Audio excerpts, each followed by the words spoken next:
Dude, even just with a Google search right here, 2021 NWSL timeline, 5 male coaches ousted due to misconduct, abuse allegations. Out of how many teams? I'm not gonna lie to you, I don't know. How many teams in the NWSL? 12. That's 50% of the league, Evan. Yeah, it's not good. I mean, It's disgusting. it is disgusting. Yeah. That's really the only word that I can use for it. Yeah. Man, I'm just thinking about these women, right? Like, Yeah. they've worked their whole lives to get to this level. They get there, and they're just completely disrespected and not treated in a professional manner at all. It's disappointing for them more than anything, but it seems to be a systemic issue within the NWSL because clearly there are some really, really deep-rooted issues going on with that league.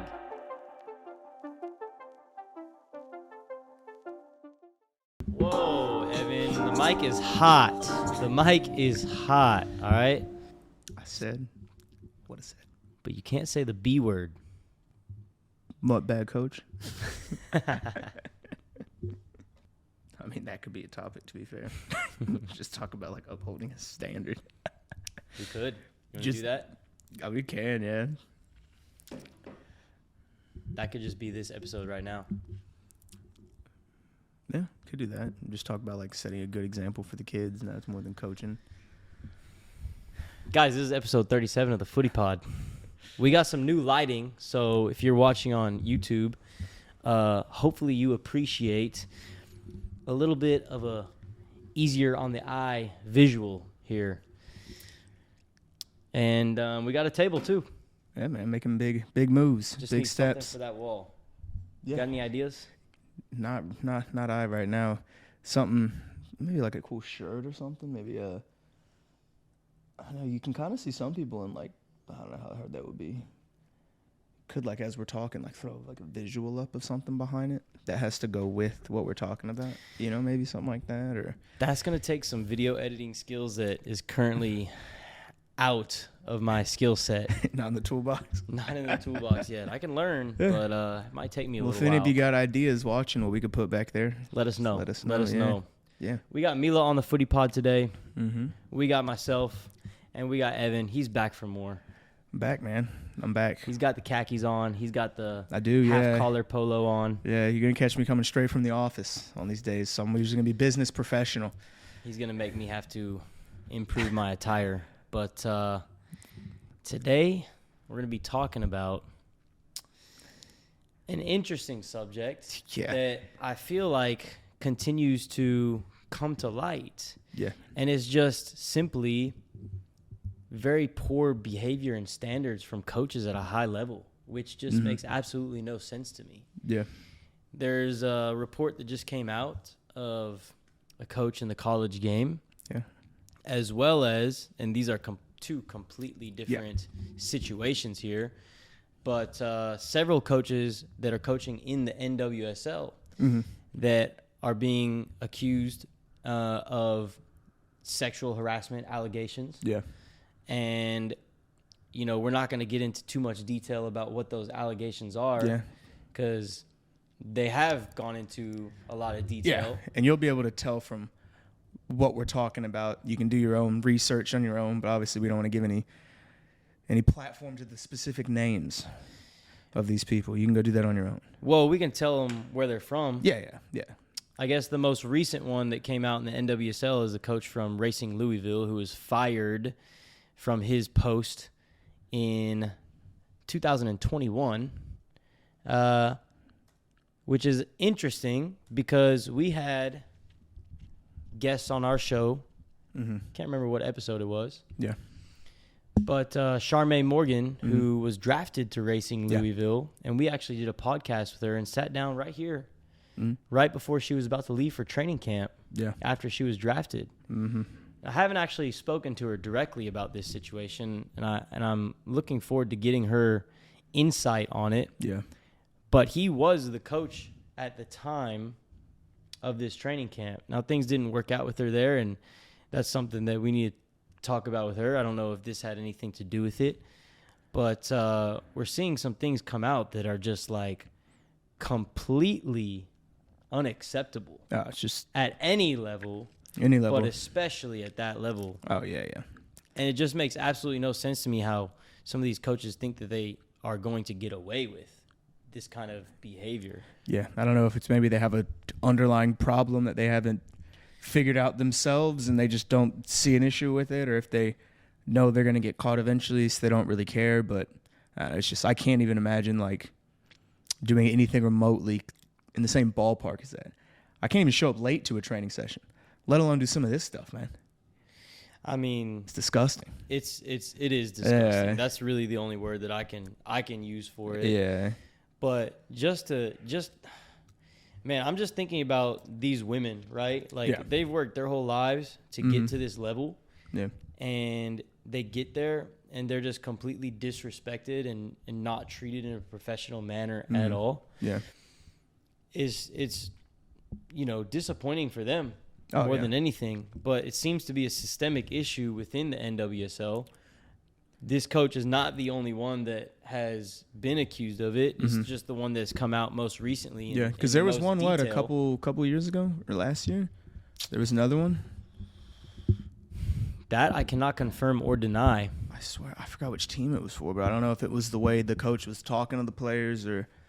that one wasn't like any misconduct sexual or anything like that. That was more of like, I think he was just saying some real bad stuff to these players. Stuff that like you shouldn't really be saying to people in general.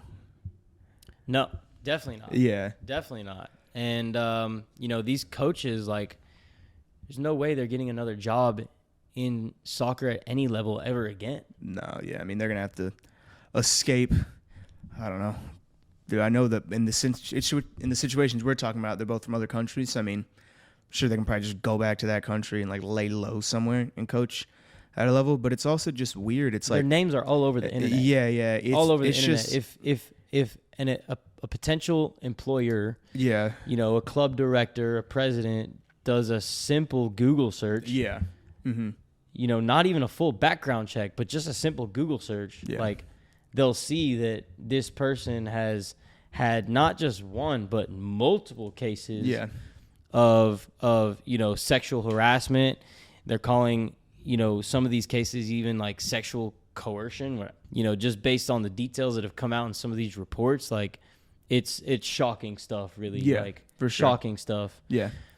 It just makes no sense to me, again, how they think that no one's going to find out. No one's going to find out. And even if no one would find out, how they think that that's like okay. How they think that they're actually doing their job well.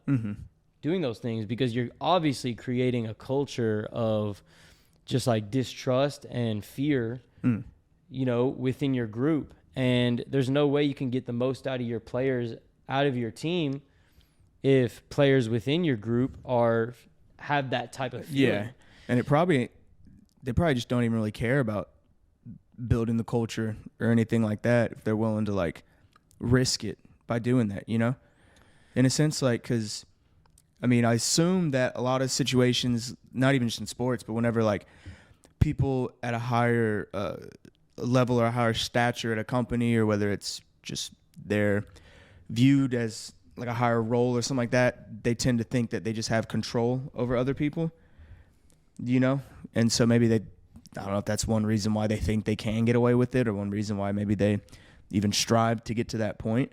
It just seems so like weird to me. Like, you obviously have to have something wrong with you, but just to like even like with this guy, like he's got to a high level of coaching. So it's like you're clearly good at what you do to an extent. And it's strange to me because this guy is 37 years old. He's from Northern Ireland. Just on Wikipedia, we see that he's managed. This was actually, okay, so he was an assistant at Georgian Court University. Then he was an assistant with Sky Blue FC for the reserves. Then he was an assistant for the first team, which Sky Blue FC is now called New Jersey, New York, Gotham FC, which is a dope name, by the way. Sick name, man. Their jerseys are nice, too, man. Cool logo. Yeah, it is. Yeah. And then he actually took over the post for Sky Blue FC, the first team. So he was the manager there for a year. But then there's a gap in his resume where from 2018, 19, 20, nothing nothing there. And then he just gets the job at Racing Louisville, which was an expansion team at that time. So he was the first manager in their club history, which, wow, like that's not a good look for the club. Dude, even just with a Google search right here, 2021 NWSL timeline, 5 male coaches ousted due to misconduct, abuse allegations. Out of 5. how many teams? I'm not gonna lie to you, I don't know. That's something obviously. How many teams in the NWSL? Okay, so we have 1 case of racial profiling. 12. That's 50% of the league, Evan. Yeah, it's not good. Okay, yeah. So there was a Houston Dash incident. There was an OL Reign incident. There was a Gotham FC one where they terminated a general manager. There's a Washington Spirit one where I guess he came out and said he was stepping down for something, but then something else came out. I mean, if we even just go back and think about the podcast that we had with Charmaine and with Peyton Pereira, who now plays for Glasgow City FC in Scotland. She has a dope YouTube page as well that she's doing like videos and content. She does. I watched some of her videos. I really like, the value that she puts out there. She used to play for North Carolina Courage, and we had both of them on the show, and they shared a lot of interesting stuff, but you could tell they held back a little bit. Oh yeah, because they were even in the positions that they were in. Peyton was on her way out of the league. She had already signed with Glasgow City. She was not a part of the NWSL anymore. Charmaine was coming into the league as a player that had just been drafted. But you could tell just in the positions that they were in that they were a little bit fearful of sharing too much, which is totally understandable. And I didn't want to push it too much. I didn't want to make them feel uncomfortable or, pressure them into saying something that they shouldn't have said. Because clearly there are some really, really deep-rooted issues going on with that league. Yeah.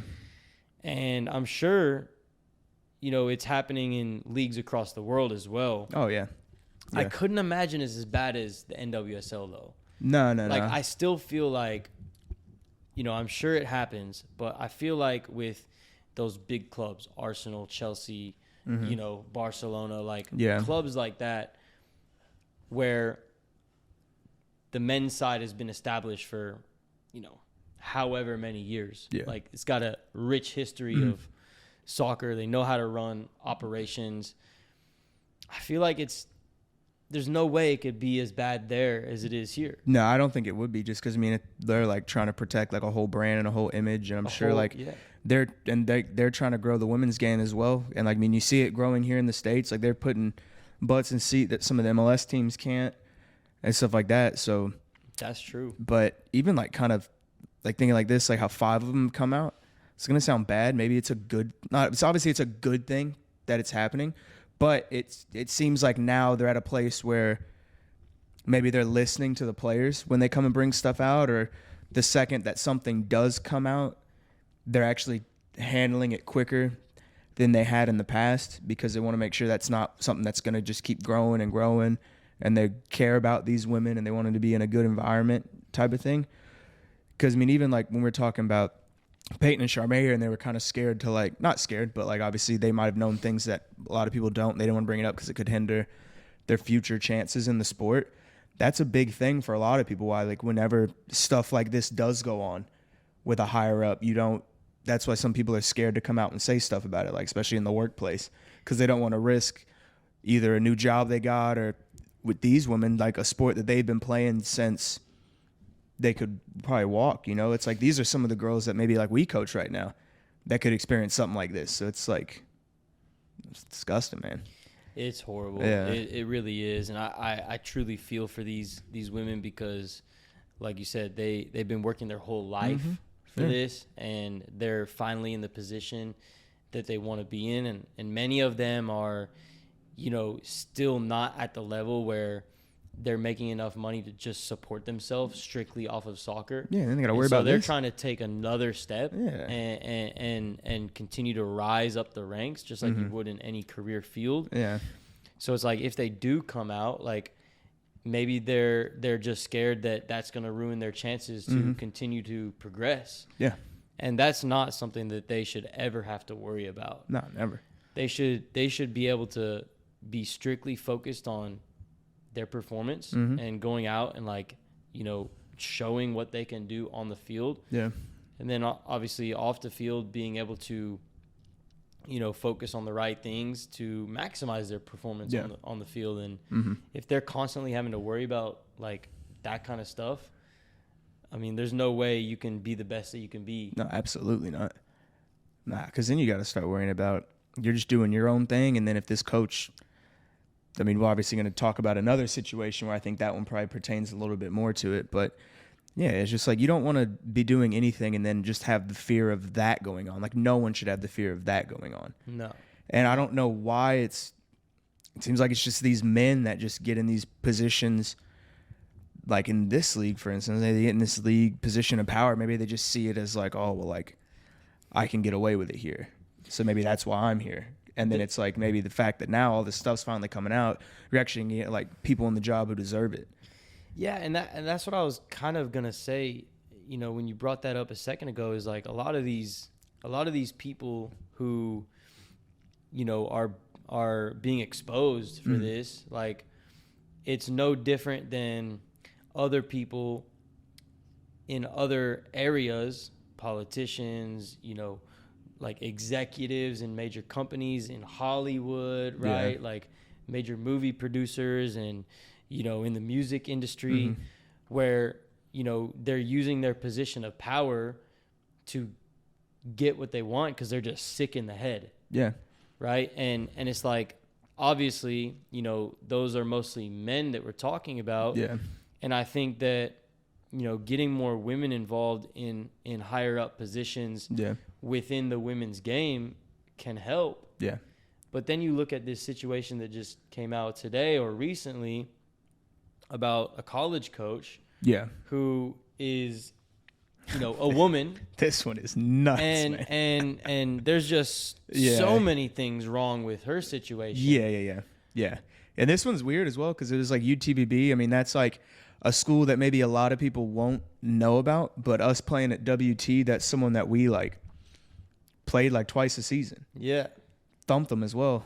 So glad we did now, especially when this story comes out. Never competition for us. No, never. But it's just like, and then, like you said, like, that's a bad situation as well because it's like, here is a school giving a woman a chance who probably, I mean, based on the stuff that's coming out, she probably had red flags to begin with, but, like, they're giving this young lady a chance to coach at a decent level to hopefully grow her career.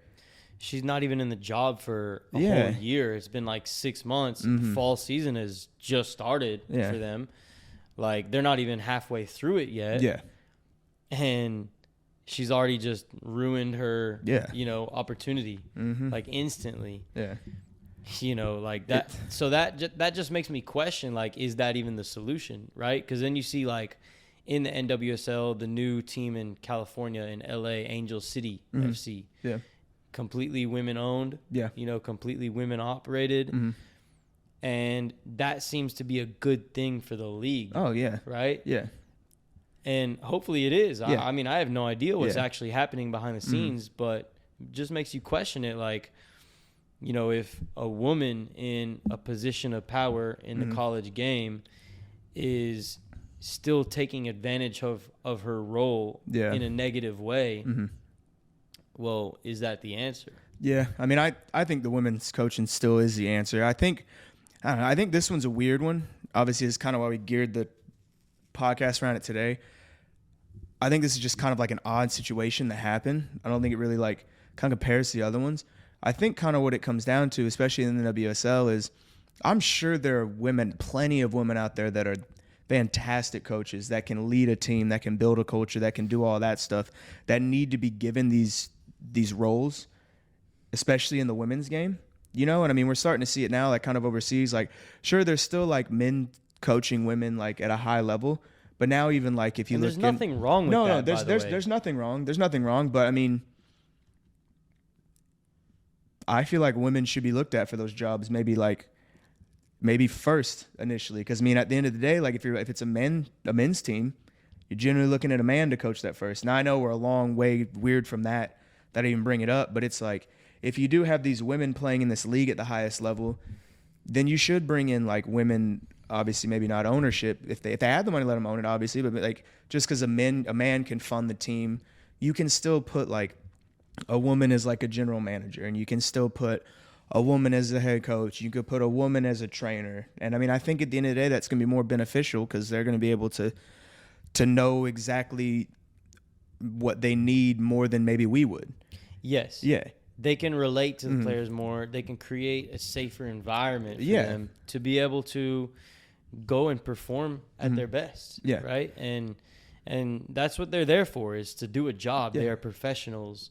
You know, they're not there for other reasons. Just like a man, you know, playing professional sports or in any other position for that matter is there to do a job. At least good professionals are. Yeah, for sure. You know, and I think that's really it right there, is a lot of these coaches that are being exposed for this maybe don't deserve these jobs in the first place, maybe aren't great coaches in the first place. Yeah.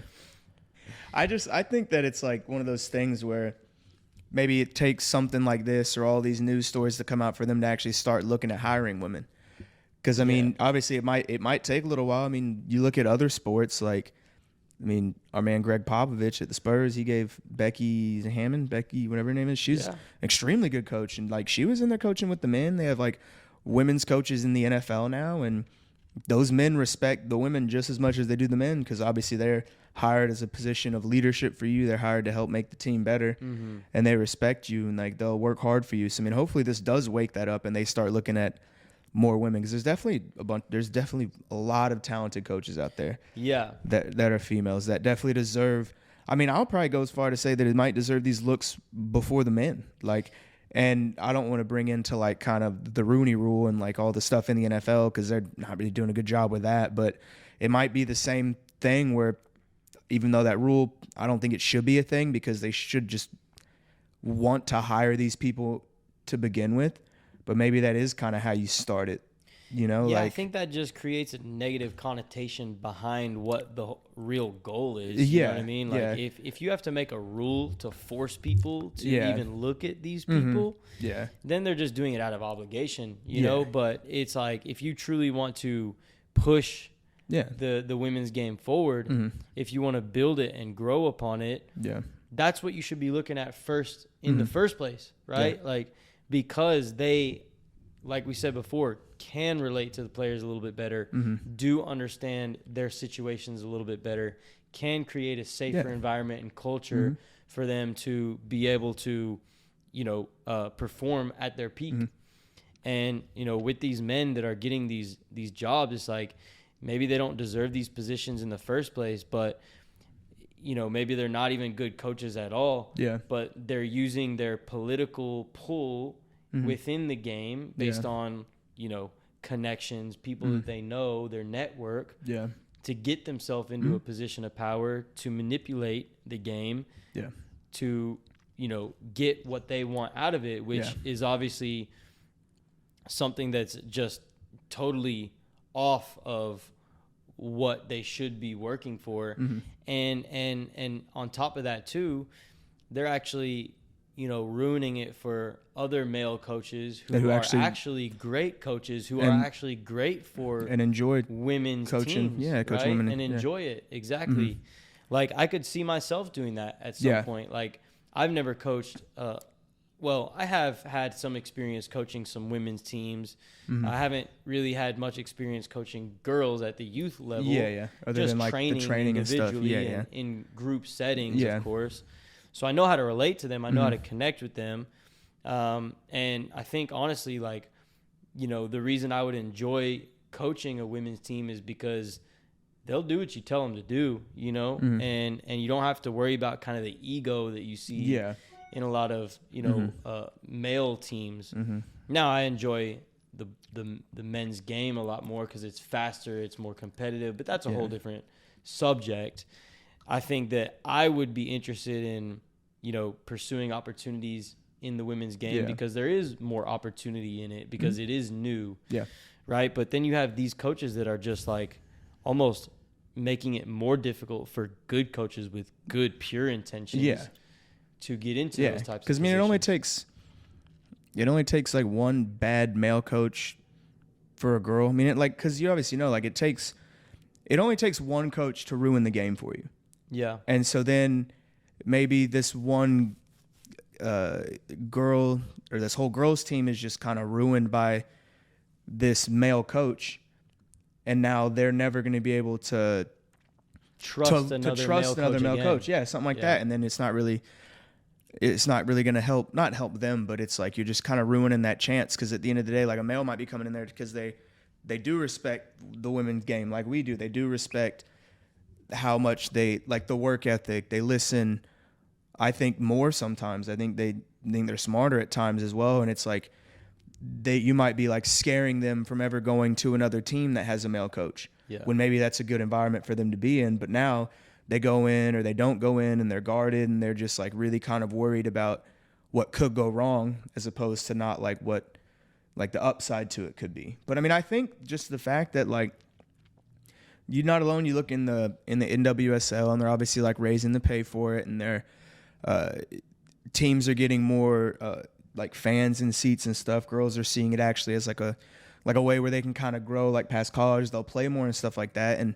maybe that's what it takes. And then you look overseas where now like they're selling out these big stadiums for women's game. And so like you look at those players, a lot of coaches are players that played at a high level. And so now you probably have all these women who are actually able to make a good living off of it. And they see the game growing. And now they in turn might want to go and become like coaches as well, you know? And so I think honestly, just as like the girls' game grows, I think in turn you'll have more coaches coming out of it as well. I think it's just going to take time where everything will kind of balance itself out. It's just truly, truly unfortunate that we have to go through trial and error with some really, really bad coaches that should have never been in this position in the first place. Mm-hmm. Yeah. Yeah, it's I don't know. It's one of those weird things. Like it's you see it in everything. Like at like schools with teachers, you see it in like high like Fortune 500 companies. You see it, like you said, in the industries like music, film, kind of stuff like that. I think the biggest thing now is that seems good is that people are actually able to come out and talk about it, kind of in the culture that we're in now. You know? Yeah, and it takes conversations like this. Yeah. Like I haven't seen many discussions had over this, on sports news outlets or other podcasts and things like that. So hopefully just us having this conversation will kind of, spark that conversation to be had a little bit more. Yeah, and it does suck that like it takes like situations like this for us to even talk about it. Right. Yeah, because obviously it goes on and stuff. It's just we weren't even planning to have this discussion at all. We were about to do a World Cup preview podcast, which is going to be the next one, right? Mm-hmm. You'll see us wearing the exact same outfits, but this just kind of came off the cuff. Yeah, and we just went on a rant about it. Yeah, I would just say like just for any women's players, especially like the young girls out there, like I know you see stuff like this come out. And especially in the NWSL, this might look like a normal thing, but like don't let that deter you from playing the sport because there's more good coaches out there than bad coaches, and not even good in a sense of like just like their ability to coach the game, but just people that do care about you and people that will like help you. A lot of times that's part of it too. Yeah, people that will like care about you and they'll actually help you fall in love with the game and like teach you life lessons and stuff like that. Yeah. Like don't let situations like this kind of deter you. And then the other thing as well is like if situations like this do happen to you, don't be afraid to speak up. Got to speak up. Yeah, don't be afraid to speak up at all. I think at this point, like the floodgates have been open where, you're not going to see situations like this occur without it coming to light anymore. Yeah. And so it'll just be like nipped in the bud immediately. Yeah. Hopefully. It'll be nipped in the bud immediately, or it's just maybe some of these coaches out there that do think they can get away with it realize, oh, hey, I can't. So hopefully that deters him from even going in that situation. I mean, honestly, hopefully, coaches in that position are not even thinking about that anymore. Yeah, exactly. I know there's going to be obviously some out there that probably still would, because, I mean, we live in a messed up world. But there's a lot of messed up people out there. I get what you're saying, yeah. It's just so weird and so unfortunate. Like, especially even like this college one. It's like if you can look up all the stuff that happened with that. But then even like when they were talking about her, like at her previous school, and like those players who like basically said that they went to the like athletic director and the people like that, and they were mentioning stuff about how the coach was even like just talking to him. Like those weren't even anything like really obviously like sexual or anything like that, but it was just them, the way they were treating these girls, the way they were making them feel, like the anxiety they were bringing them, like all this stuff. And it's like once you hit college, once you hit professional, there's already a good amount of like stake that comes with the game that's already going to be weighing on you heavy. Like, I have to perform, I have to do this.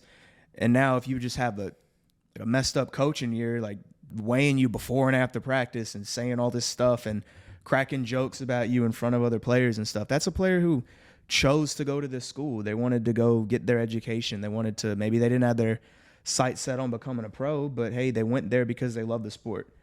And then you're just going out there and just taking it from them, and you're just being a bully, and it's just weird, man. Like, yeah, and I think that, you know, another part of it that is just not okay is the fact that sometimes these players are coming forward and saying things and then I listen to the people in power that can do something about it. Yeah. And they're just being ignored. So I guess all we have to say to you is, if you find yourself in a situation like that, say something. Yeah. Say something. Yeah. Do something about it. Talk to your parents. Talk to your friends. Still talk to. You'll find someone out there who will listen. You'll find someone out there who will help you out, who will figure out how to do the right thing. You know, just don't let it. It's like how we talk about anything, even like when we were talking about overcoming injuries and stuff. Don't just like bottle it up. That ain't definitely going to help. And stand your ground too. Don't let yourself just be manipulated in situations like that, just because you feel that you have to be able to retain the opportunity that you're and the position that you're in, right? Yeah. You know, this has to stop, and hopefully this is, you know, kind of an eye-opening experience for a lot of people to where it can come to an end. Yeah. Because it's not something that we should be talking about. Nah. And give that role to another woman at UTBB as well. I'm sure there's so many out there that even at probably that same age as her, that are just more evolved, like emotionally and mentally, that want that job. Yeah. Yeah, because I mean, I'm not gonna lie to you, I mean, I'm sure there's plenty of young coaches out there that can do the job too. There's a lot more good women coaches that are like pursuing coaching education and like looking to advance their career and are really serious about it. So definitely got to get them more involved in the women's game, because I think that's the first step. You know, what Angel City are doing with their club, like it seems like a great thing. Hopefully it is. Like, I don't know anything about it, but I'm sure it'll be a good thing. I mean, it seems like they're setting it up right. I mean, especially when you got people like as vocal as them, as successful as them, as powerful as them, like they're not going to let anything fly, man. And that's how it should be with anything. Like, it sucks that even like the stuff was going on at these other clubs, and now that like I'm sure these obviously like Natalie Portman and all those women that actually wanted to do it were like funding it because they want to see the game grow and stuff like that. But I'm sure that's in the back of their mind as well. They're like, hey, I'm tired of these men just constantly being the ones that are running the show and doing all this, doing all that. Like, nah, like that's the ownership group, so they're not necessarily like involved in the day-to-day, but I'm sure they're putting the right people in place to make sure things like that don't happen. Yeah. So we weren't expecting to go off on that, but we did. Yeah, man. I mean, we have like so many friends of ours that played soccer at a high level that are women. We work with women. We see coaches that are women. We've been beaten by coaches that are women. We've played our boys teams against girls team that have beaten us. We enjoy training girls. You know, it's something that all men should feel as strongly about with the men's game as the women's game. And like, absolutely, definitely need to be having this conversation. So hopefully as time goes and as the women's game continues to advance, it's taken much more seriously, and this kind of stuff is eliminated because it's just totally unacceptable that these things happen at all. But that they continue to happen is even worse. Yeah. So I just pray that changes are actually made, and some of those deep-rooted issues in the system are stamped out, because we can't have it. Can't have it. There's a lot of ballers in the women's game that are coming up. Oh yeah, and it's many. Really changing on a technical level. Yeah. So it would be a real shame to, close the door on some players for things that have nothing to do with the game at all. Yeah, exactly. Everyone deserves to love the game. Absolutely. Don't need people taking it from them. It's a beautiful game. Yeah. We should all be able to enjoy it as we please without having to think about unnecessary things. Yeah. Pay the women more, man. Pay them more. Pay them more. Them money. They deserve it, man. Get them paid. They deserve it, man. Half those girls probably all the girls at that level can kick my ass on the field, man. I mean, question, dude. Remember first time training Casey, bro. Baller. Like, you should have been coaching me. Well, guys, that was episode 37. Let's do something about this together. Yeah. Let's take a stand. Let's do it, man. Don't be quiet. See you next week.